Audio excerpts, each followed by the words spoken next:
Saudara, 10 orang tewas dan lebih dari 1.000 lainnya terluka akibat gempa bumi bermagnitudo 7,2 yang mengguncang Taiwan.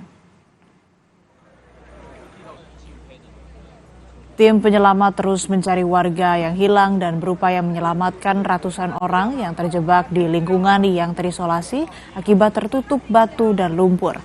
Saat ini sekitar 200 warga Kabupaten Hualien kini berada di tempat penampungan sementara. Gempa mengakibatkan 10 orang tewas dan hampir 1.100 orang terluka. Dari 10 korban tewas, 4 diantaranya meninggal di dalam Taman Nasional Taroko.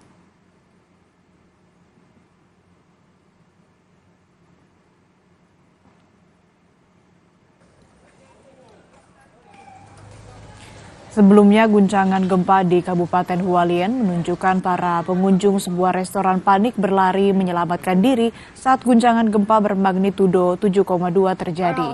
Sebuah bangunan berlantai 5 di Hualien rusak berat. Lantai satunya runtuh dan keseluruhan bangunan miring hingga 45 derajat. Sejumlah gempa susulan terjadi dengan pusat yang lebih dangkal, tetapi hal itu cenderung menyebabkan lebih banyak kerusakan di permukaan.